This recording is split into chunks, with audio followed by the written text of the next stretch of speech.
Alberta Lee book now. I gave this one 4.5 out of 5 stars.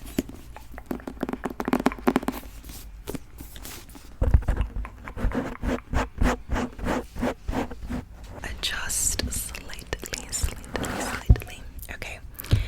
Then I have another YA coming of age book, and that is Heartstopper by Alice Laws.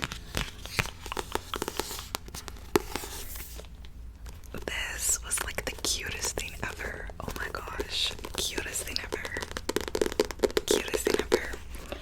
And I just watched the first 4 episodes of season 1 of this show, which covers this graphic novel, and it was so cute and so much better, I think, after reading the book. Like, I'm glad I did it like that. Yeah, this was so cute. It follows our 2 main characters. One of them was outed at school as gay and has kind of like a secret like situationship going on, who's like ashamed of him and like wants to be with him, but is also, I hope that wasn't making a noise on the mic, wants to be with him but is also like just a douche. And then he meets this guy who's like on the same, what is it, like rugby team as him or something, and this guy seems really nice and he starts to have a crush on him, but he thinks he's straight, and yeah, it just goes from there. And yeah, this was so freaking cute. I loved it. It was so heartwarming, and yeah, I've already ordered volume 2. It does end on a cliffhanger though, which I was surprised at. But yeah, this was so freaking cute. I gave this 4 stars.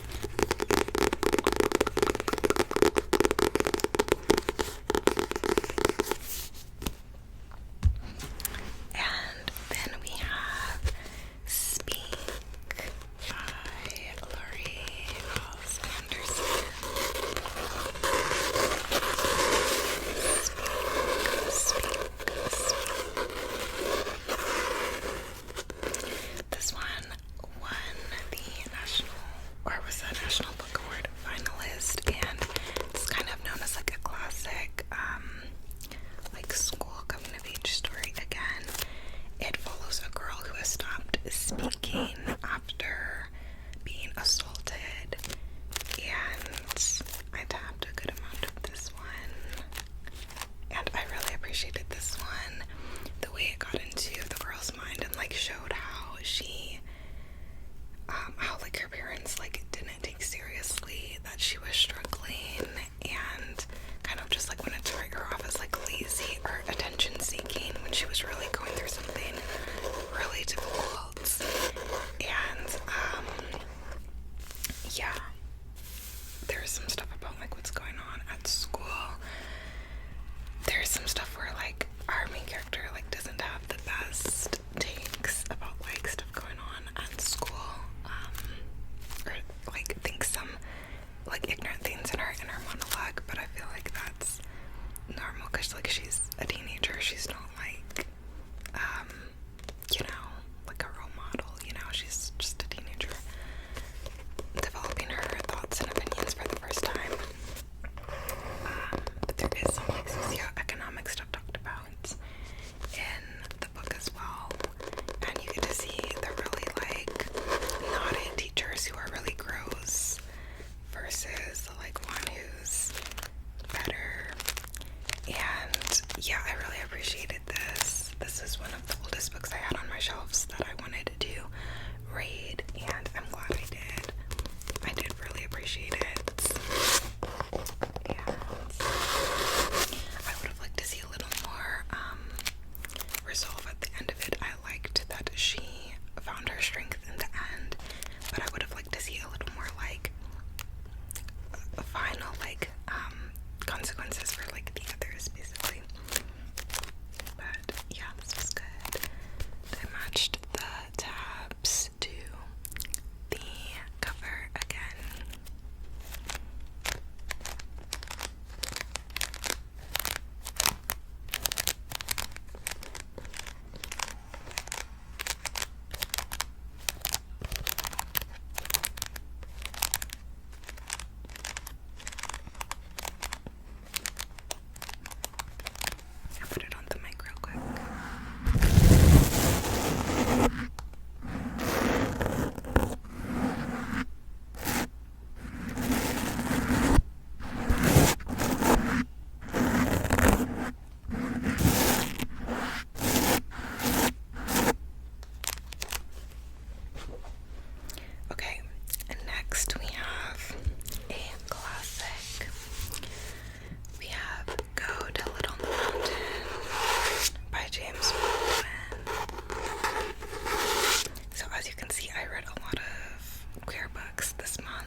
And so I was really looking forward to reading this, as this is my third book I've now read by James Baldwin, and his writing is simply exquisite. His prose is so poetic.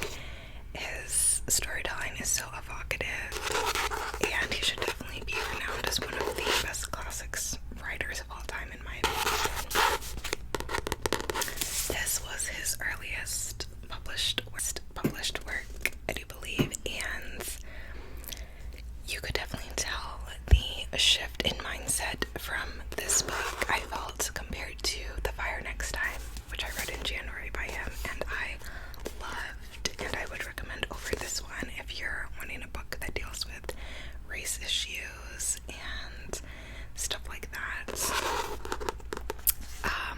This one was still phenomenal quality, but extremely difficult for me to get through. This one deals with a lot more of like religious themes, as the main character is dealing with being in this abusive home with his father, who's like a preacher and who's abusing him consistently, and also telling him that he's like wrong and like sinful and this and that, and he's being told that he can't be queer, which he is queer, and he's being told that he's just like despicable and all of this, and that made this book very difficult for me to get through. Baldwin said that this was the book he needed to write in order to be able to write his other books, and I feel like I did feel that as I was reading it. Like, it felt like he was struggling with this himself, like what was coming out on the page, and yeah, like it was extremely evocative, like so poignant, but so difficult for me to get through. As someone who also has religious trauma, like this was like oh my gosh, a lot. And yeah, I would say if you're someone with religious trauma, like I guess you need to know yourself to know if this would be a book to read or not, because I did feel a bit triggered at times when reading it, because there's like the sermons like from his dad and stuff, and like those parts I was like, oh my gosh, like it was like bringing up pretty negative memories and feelings and emotions for me. So yeah, I will say that. But yeah, phenomenal quality as always. It was heartbreaking to read because this is semi-autobiographical, and so like knowing that he like went through some of this is like so heartbreaking and so upsetting. And I was getting annoyed reading reviews from it afterwards, because I was looking at reviews, and like some of the reviews from some, notice I'm not saying all, but some reviews from some religious people were really like irritating me, because like some people were being like, yeah, like church isn't like that, like it's so sad that he experienced that, because that's like not really what it is. And I'm like, okay, but that is what it is, that is what it was for him, like that is what it is for a lot of people. And like it kind of shows how the church and religion was used to just beat him down consistently, and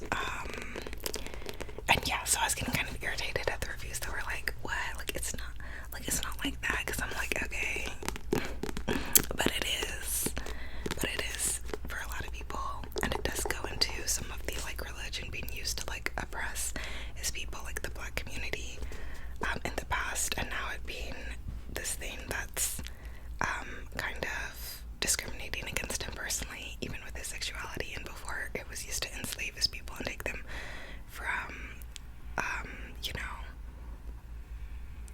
homelands, cultures, etc. So yeah, it was really beautiful, but very difficult for me to get through.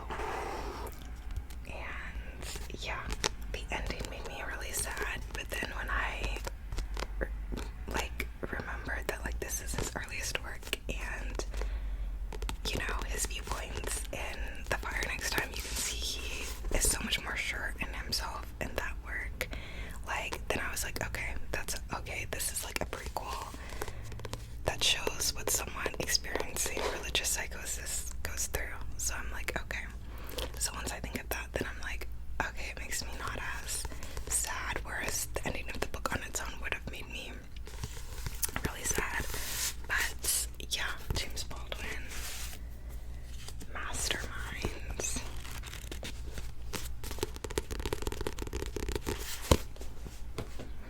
Okay, then we have some audio books that I don't have the physical copy of.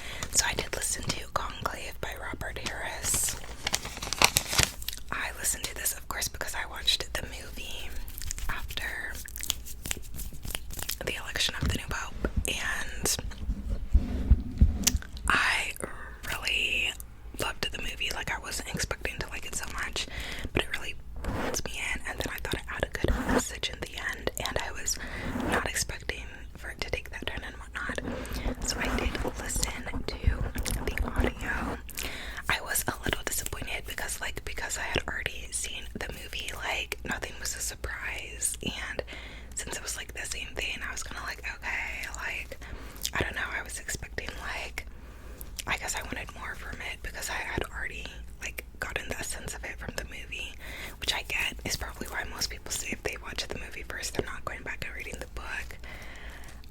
But that's actually not always the case for me. Like, normal people, I watched the show first and then I went back and read the book because I loved the show so much, and I ended up loving the book equally as much.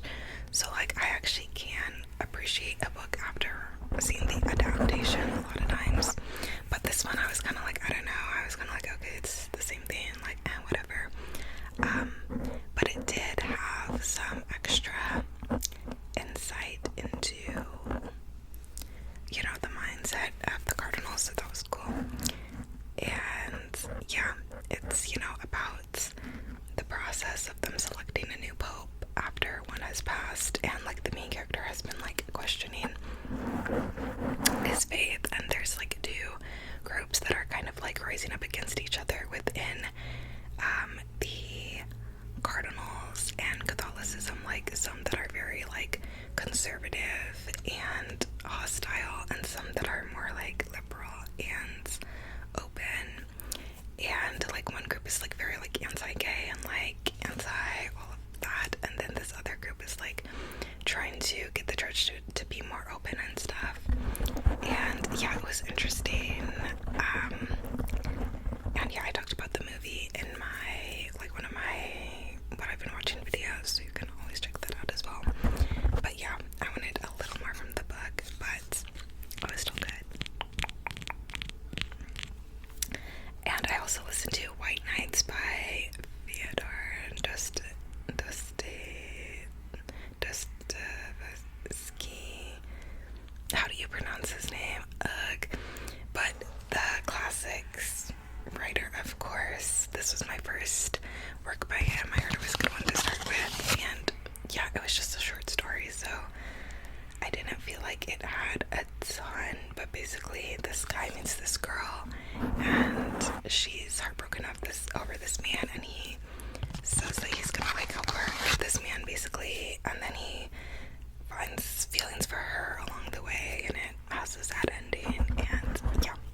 woven in that you get at the end. So yeah, it was interesting in the first bit. Like I felt like it was really interesting me and holding my interest, but in the second half, like I feel like I was very confused about the main villain, and we didn't really get answers till the end, and like at the very, very end. And so I kind of felt like that was like too abrupt. But yeah, it was still interesting. It was still interesting. It was still interesting. Just not a fave by her. My Dear Henry, You're Not Supposed to Die Tonight, and Cinderella Is Dead are my faves by her. But yeah. I just realized I didn't share my rating for either of those, but Conclave and White Knights are both like 3 to 3.5 stars. And Go Tell It on the Mountain, like I feel like objectively is like 5-star quality. If you put in like actual like enjoyment wise, then you know it'd be different, but quality wise, you know, it was stunning. But yeah, anyways, back to this. So yeah, not my favorite by her, but it was still interesting. It did still have like different fairy tale stuff and whatnot. And yeah, I'm really looking forward to Make Me a Monster, which is the Frankenstein retelling coming up by her in the fall. There was also like a romance subplot in this one, and it was cute. But it just felt like kind of something that like we've seen a lot, and I feel like I needed more development to like really care about them. Maybe in like an adaptation or a show. Cars are so loud.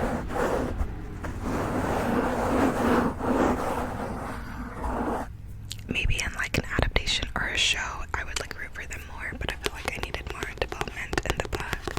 But yeah, overall it was interesting. I give it 3 stars. 3 stars.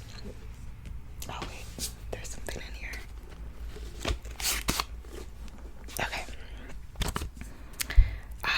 And then okay. I read The Candles Are Burning, which is another little like short story novella in the Into the Shadow series, which I read a few short stories of a previous month, and this one was pretty good for a short story. It was like about this woman who could kind of like see death, like when death was gonna come, and took her husband like in the beginning, and then there's like a mystery element and like a kind of like supernatural element with candles, and yeah, it was pretty good. I give it like a 3.5. Yeah, like 3.5 probably. Pretty good for a short story. And then I also read The Tenant by Frida McFadden, which is her latest thriller release.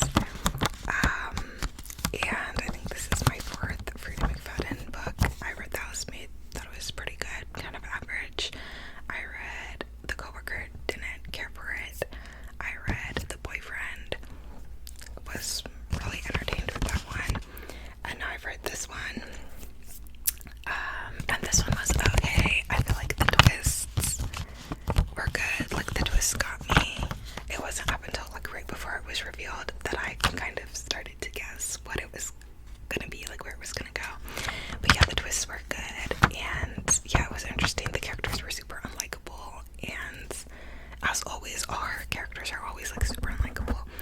But yeah, it was like interesting enough. It follows this man who's been let go from his company because they think he sold their secrets to like a competitor, and then since him and his fiance are struggling financially, they take in a tenant, and then after this tenant comes, all this stuff starts happening, and like he's convinced that she's putting his allergen into his laundry detergent because he's breaking out in rashes everywhere, leaving moldy food everywhere, and just all this like insane stuff. And yeah, it's just a whole thing.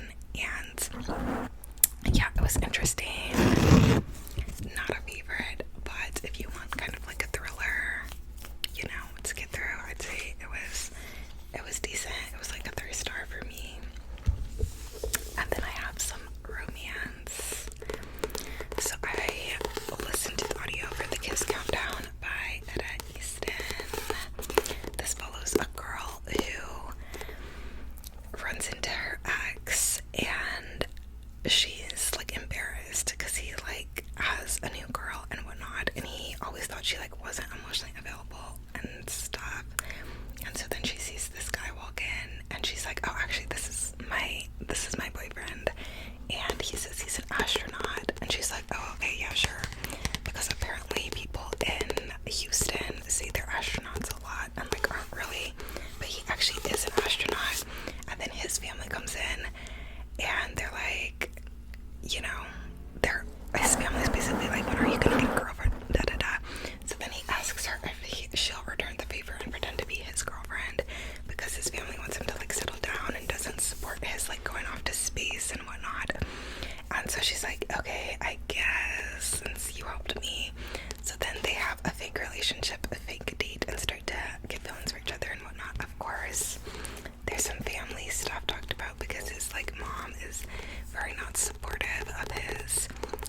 4 stars. It was super cute. I wasn't super in the mood for romance when I read that because that was after a few of these others, but I still thought it was really cute. And yeah.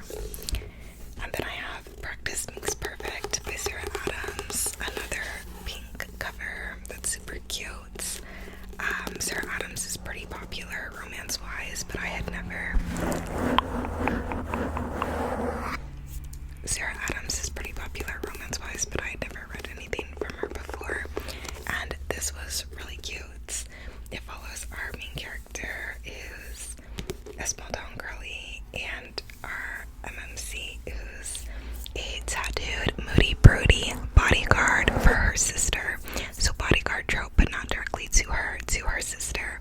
And so he's kind of always been around, and she's kind of always been attracted to him. And yeah, it was so cute. Love the bodyguard trope, but it being a little different this time. Love the like reverse, a typical like Hallmark trope of like the girl meeting this small town guy and sticking around. No, he's meeting her, you know. So I loved the little like flipperoo on the trope. It was really cute. I think it was like closed door spice, which I think the Kiss Countdown might have been that way too. And yeah, it was really cute, really wholesome. And yeah, I want to read Beg, Borrow, or Steal by her next. I think that's what it's called. And yeah, she's very much like a romantic.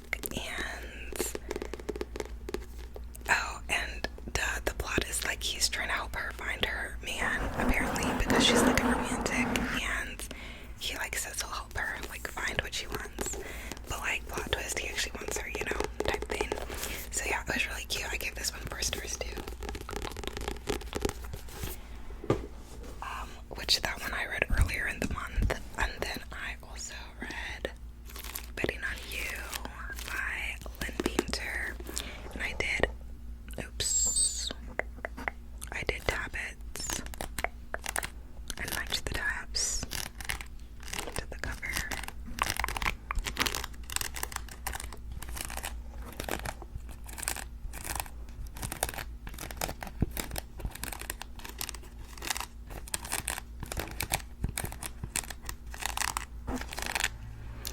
This follows Liz and Wes, and they are neighbors who have a little enemies thing going on. They fight over parking spots, over just a ton of stuff, and then one of their friends they knew as a kid moves back, and she has a crush on him right away, and he's like, okay, I'll help you get with him. So very much like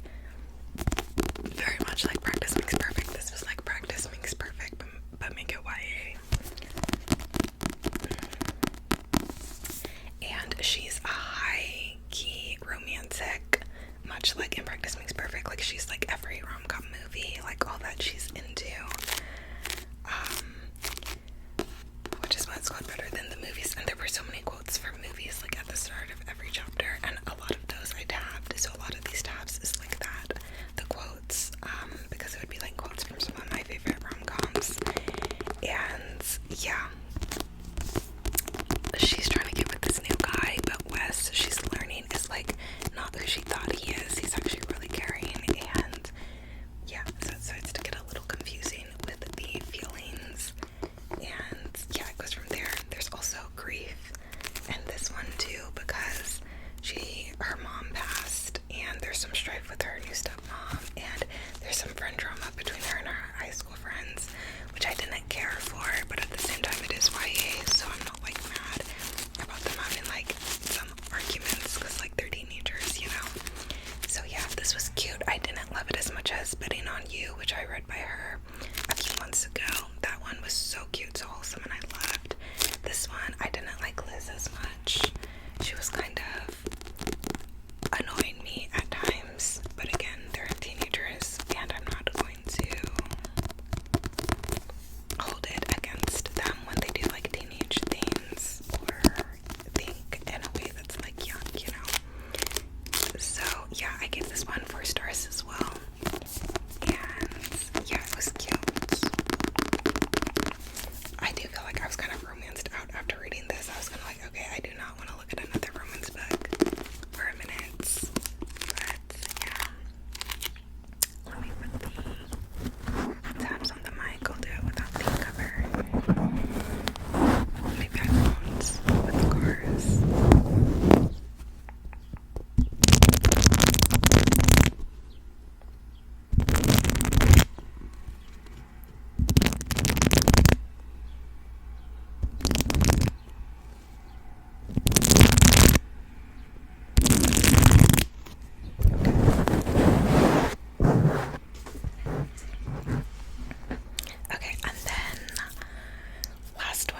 finished is Forever by Judy Blume.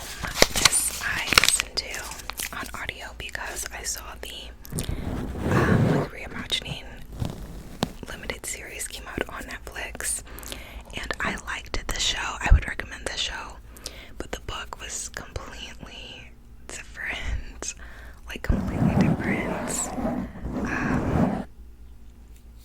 Yeah, just completely different. Oh my gosh.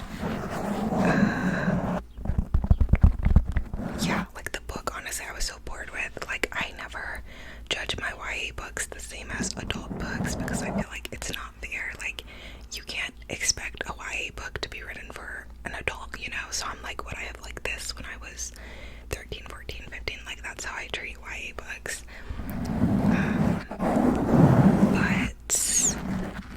But that one, like, I'm like, I feel like at 13 I would have been bored out of my mind with it.